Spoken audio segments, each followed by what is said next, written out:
Boa tarde a todos. Quero agradecer ao pastor Daniel por mais esse convite, por mais uma oportunidade de estar com vocês no dia de hoje. E a minha oração é que Deus ele possa estar falando ao meu coração e ao seu coração e que ele possa estar nos desafiando e nos confrontando com a sua palavra, né? Obrigado, pastor Daniel, por mais esse convite, né? E é um prazer muito grande sempre estar com vocês, galera. Quero pedir para que vocês abram a sua Bíblia lá no livro de Malaquias, no capítulo 3, verso 6 em diante, diz o seguinte: Eu sou o Senhor e não mudo. Por isso vocês, descendentes de Jacó, ainda não foram destruídos. Desde os dias de seus antepassados, vocês se afastaram de meus decretos e não os seguiram. Agora voltem-se para mim e eu me voltarei para vocês, diz o Senhor dos Exércitos. Mas vocês perguntam, de que maneira voltaremos? Acaso alguém pode roubar a Deus? Mas vocês têm me roubado. Perguntam, em que te roubamos? Vocês me roubam nos dízimos e nas ofertas. Estão sob maldição, pois a nação inteira tem me roubado. Tragam todos os seus dízimos aos depósitos do templo, para que haja provisão em minha casa. Se o fizerem, diz o Senhor dos Exércitos, abrirei as janelas do céu para vocês. Derramarei tantas bênçãos que não haverá espaço para guardá-las. Sim, ponham-me à prova. Suas colheitas serão fartas, pois as protegereis das pragas. Suas uvas não cairão das videiras antes de amadurecerem, diz o Senhor dos Exércitos. Então todas as nações os chamarão de abençoados, pois sua terra será cheia de alegria, diz o Senhor dos Exércitos. Vamos orar para que a gente possa, então, começar a desenvolver esse texto. Senhor, nosso Deus, nosso Pai, em nome de Jesus, queremos agradecer ao Senhor pela oportunidade de estarmos juntos no dia de hoje e queremos, Senhor Deus, pedir para que o Senhor fale aos nossos corações através da sua palavra. Que seu nome seja glorificado e o seu povo seja edificado. Use a minha vida, Senhor Deus, na exposição da sua palavra e me ajuda, Senhor Deus, a ser fiel à mesma. Nós oramos assim em nome de Jesus. Amém. A grande ideia desse texto que eu pude estar tirando é que, porque Deus não muda e continua misericordioso, Ele convida seu povo ao arrependimento, à fidelidade e a desfrutar de suas bênçãos. O Deus da Bíblia, o Deus que nós cremos, é um Deus de aliança. Ele fez aliança com Israel, mas eles não cumpriram a parte que lhes cabiam e sofreram o cativeiro. Retornando então sobre as reflexões que eu tenho feito no livro de Malaquias, nós devemos nos lembrar que o contexto histórico se dá após o cativeiro. Então o texto que nós estamos trazendo aqui para a gente estar olhando hoje se dá depois do cativeiro que Israel viveu, o cativeiro babilônico. Então, depois do cativeiro, a situação do povo naquele período não era boa.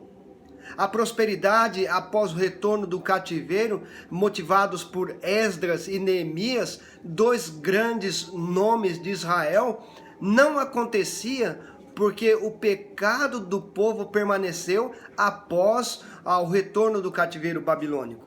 Embora no início houvesse aí alguns surtos de fidelidade e de fervor religioso, agora nos dias de Malaquias, o povo estava indiferente em relação a Deus. Havia então crise moral, havia crise política, havia crise financeira e crise religiosa, certo? O ciclo de indiferença trouxe aí falta de apoio financeiro à adoração no templo.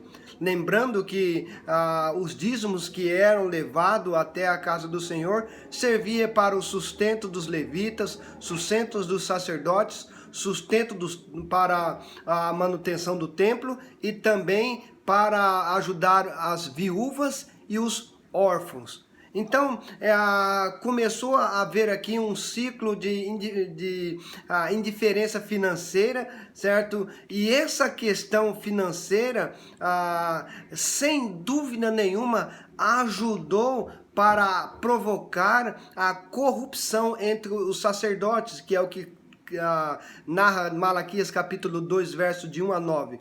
E que por sua vez, certo, produziu aí um desmantelamento social e familiar, capítulo 2, verso 10 até o capítulo 16. Né? Então, com o aumento do divórcio, com o aumento de casamentos mistos e desavenças familiares, então houve aqui um grande choque de gerações, como nós vimos aqui no capítulo 4, no verso 6.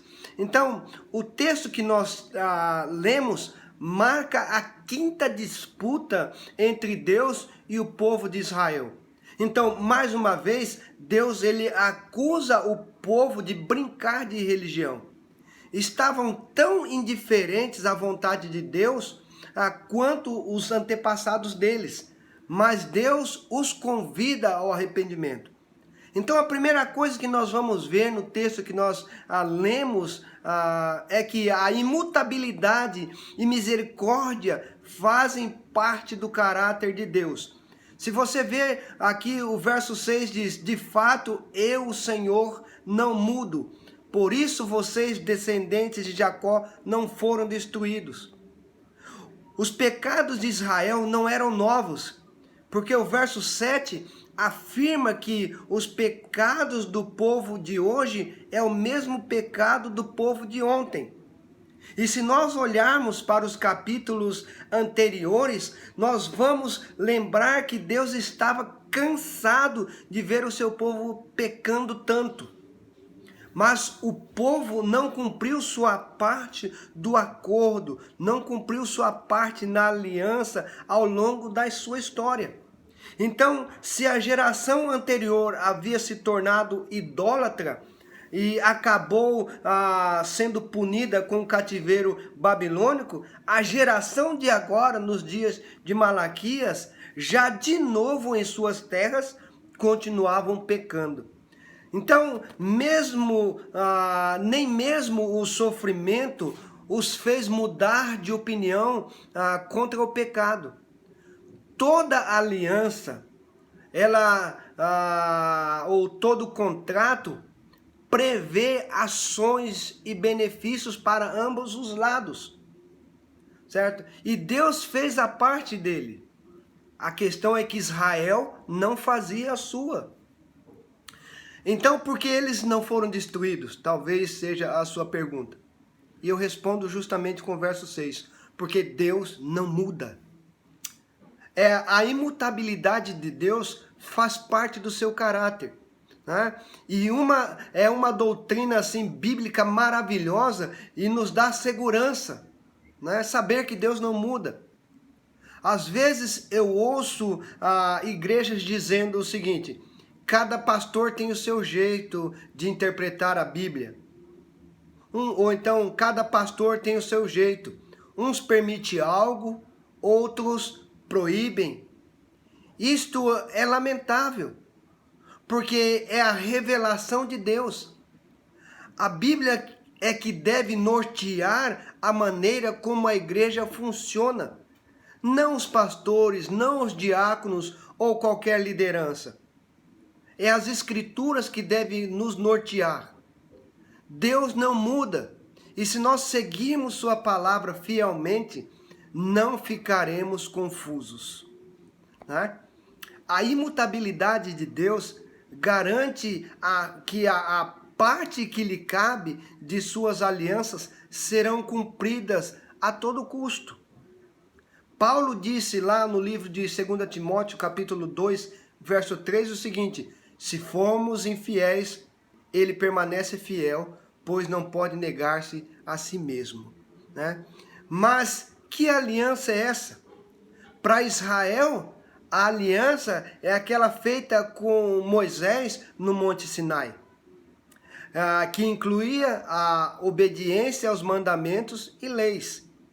No Novo Testamento, a nova aliança feita com a igreja foi feita com Jesus, sua morte e sua ressurreição, e a obediência aos seus mandamentos, que inclui tanto o Antigo Testamento é que nós devemos buscar colocar em prática. Saber que Deus não muda nos dá ainda a garantia doutrinária.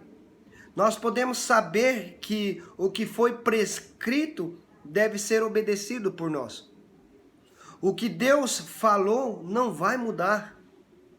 Seus planos não se frustram.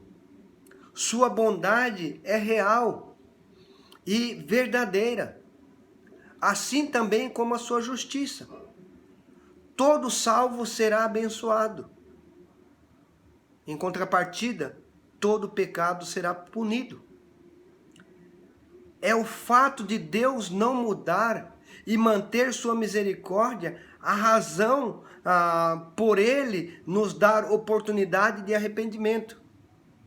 Então, assim vemos que nosso texto vai nos ensinar justamente sobre a imutabilidade de Deus. Mas o texto ele continua nos ensinando. O verso 7 diz: desde o tempo dos seus antepassados, vocês se desviaram dos meus decretos e não os obedeceram. Voltem para mim e eu voltarei para vocês, diz o Senhor dos Exércitos. Mas vocês perguntam, como voltaremos? A segunda coisa que nós vamos ver aqui é que o pecado traz punição, mas Deus convida ao arrependimento. O pecado traz punição, mas Deus convida ao arrependimento. O verso 8 diz: pode um homem roubar a Deus?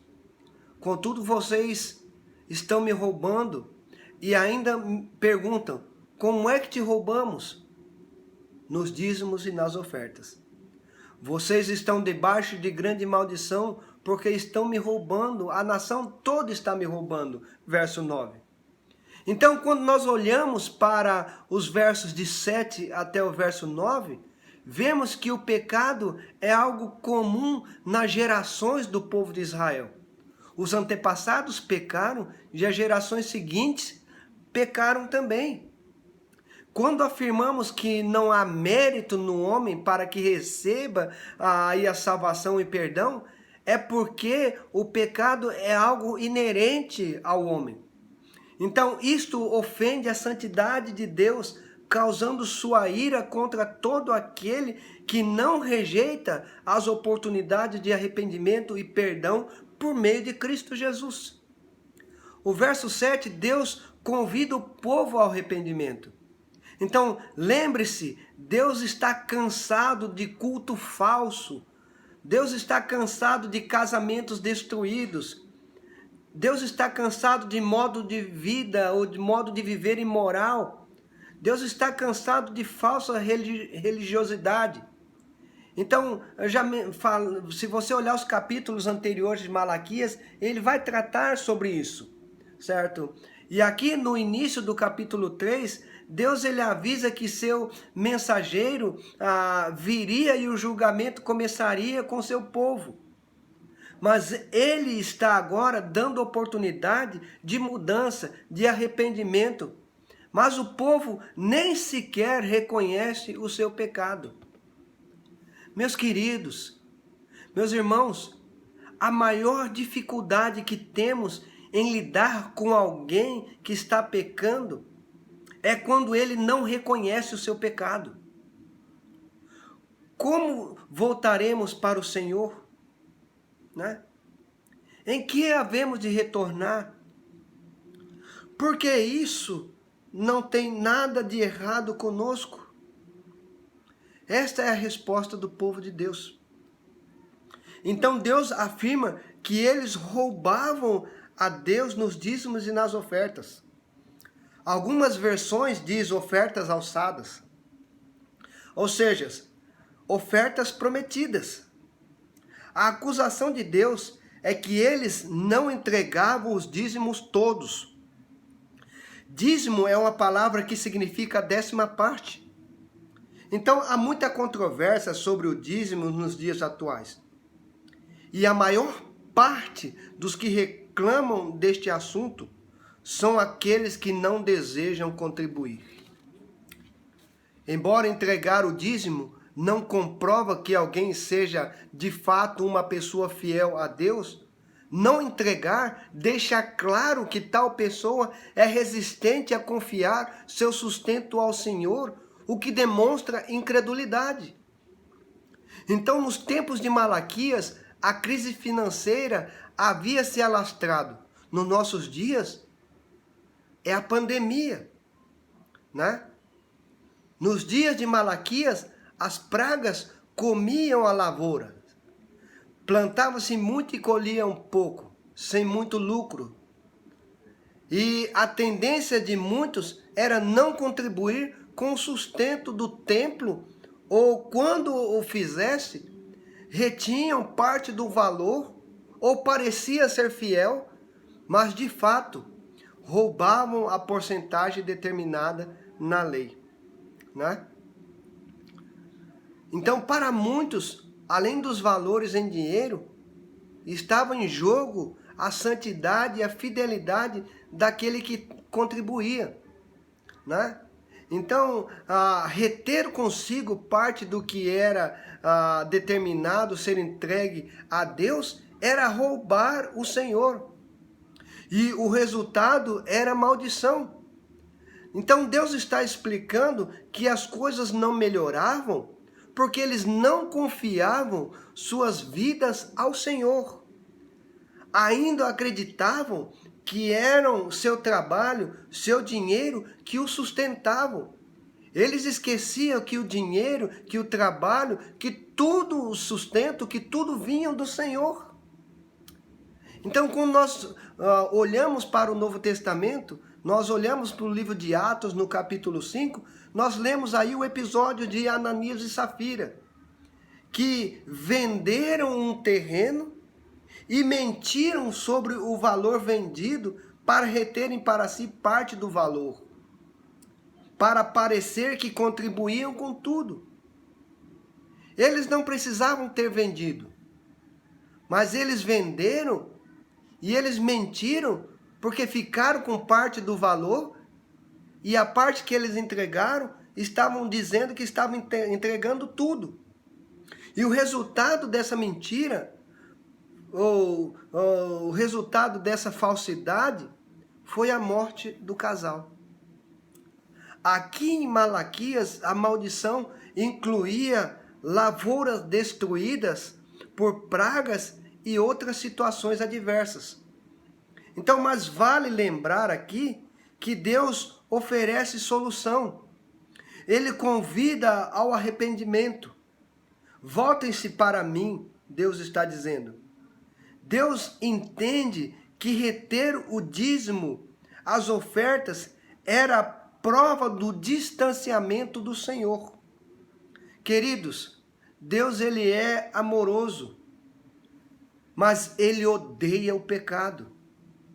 Ele odeia aquele que rejeita a oportunidade atrás de oportunidade de arrependimento.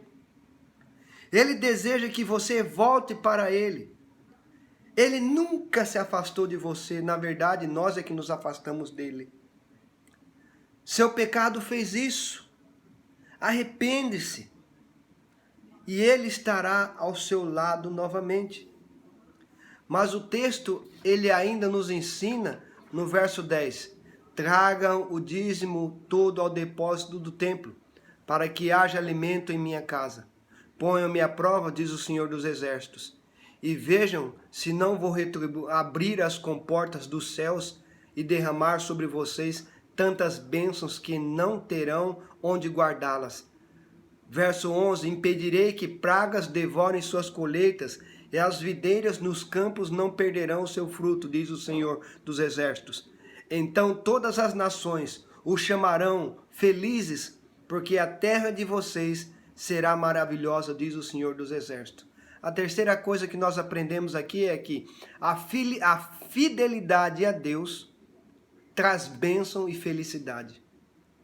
A fidelidade a Deus traz bênção e fidelidade e felicidade, né? A proposta de Deus é: tragam o dízimo todo ao templo. Traduzindo em miúdos sejam fiéis. Deem prova do seu arrependimento. E como essa prova era vista? através da fidelidade deles, certo? Não adiantava dizer que estavam arrependidos no discurso e na prática continuavam roubando ao Senhor. Não adiantava dizer que estavam arrependidos, mas na prática continuavam se divorciando, continuavam realizando casamentos mistos com pessoas incrédulas. Deus queria e ainda quer servos fiéis e leais a Ele. Gente que não o troca por coisa alguma. Cristo deve ser nosso maior tesouro. Cristo deve ser nossa maior riqueza. Cristo deve ser tudo o que precisamos. E, portanto, devemos confiar nossa vida a Ele e depender somente dEle. Deus, no texto que nós lemos, do verso 10 até o verso 12, nós vemos que Deus, Ele convidou o seu povo a prová-lo. Se houvesse fidelidade nos dízimos, como prova da fidelidade do coração, Deus os abençoaria. Então, nesta passagem, isso indica que Deus faria com que os seus negócios voltassem a produzir. O verso 11 mostra que Deus impediria a ação das pragas, ou seja, do devorador, que era o gafanhoto, no caso de Malaquias.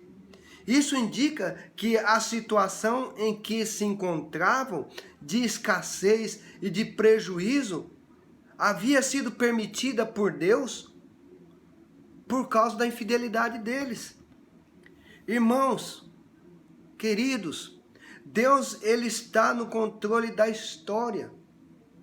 Ele dirige, Ele governa todas as coisas. Ou confiamos e nos submetemos a Ele, ou sofremos males que poderiam ser evitados. Então, o pecado sempre será punido. Isso faz parte da justiça de Deus. Mas o amor, a graça e a misericórdia de Deus em Cristo Jesus continuam ativos hoje, oferecendo ao arrependido as mais ricas bênçãos. A alegria de confiar e de depender do Senhor faria com que Israel fosse chamado de povo feliz e terra produtiva.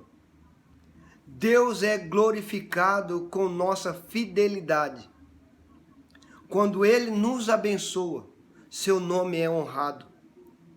Mas Deus não pode recompensar pessoas infiéis, pessoas mesquinhas, porque isso vai contra o seu caráter, vai contra quem Ele é. O convite continua de pé. Arrependam-se, porque fidelidade ao Senhor traz bênçãos e felicidade. Creia na palavra de Deus. E eu termino essa passagem trazendo alguns pensamentos ou algumas aplicações para nós. A primeira é, porque Deus não muda e continua misericordioso, Ele convida seu povo ao arrependimento, à fidelidade e a desfrutar de suas bênçãos. Essa é a primeira coisa que nós aprendemos aqui no texto. A segunda aplicação que nós podemos tirar dessa passagem é que, por meio de Cristo, somos aceitos por Deus e declarados justos, ou seja, salvos. Mas somos convocados ao arrependimento e a cumprir a vontade do Senhor, que está claro em sua palavra. Deus, que nos dá toda a felicidade, suas mãos não estão encolhidas, mas nosso pecado é que nos afasta dele. Nossa felicidade é confiar em Cristo e depender dele. A terceira aplicação que nós tiramos aqui é que dízimos e ofertas não provam que você é fiel. É possível que alguns contribuam e continuam infiéis ao Senhor em outras áreas. Mas quando alguém tem coragem de roubar o Senhor, ele já comprova que em outras áreas da sua vida há corrupção, há infidelidade, há distanciamento de Deus. E a quarta e última aplicação que nós trazemos aqui é: aceite o convite do Senhor. Arrependa-se. Deixe Cristo ser sua maior riqueza.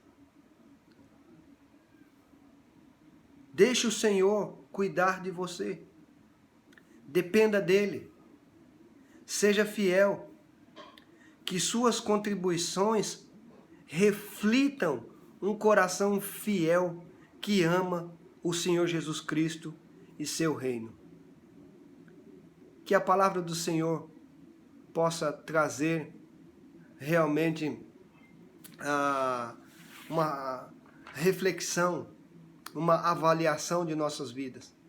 E que aquilo que precisa ser mudado, que o Senhor ele possa fazer as mudanças que sejam necessárias na minha e na sua vida.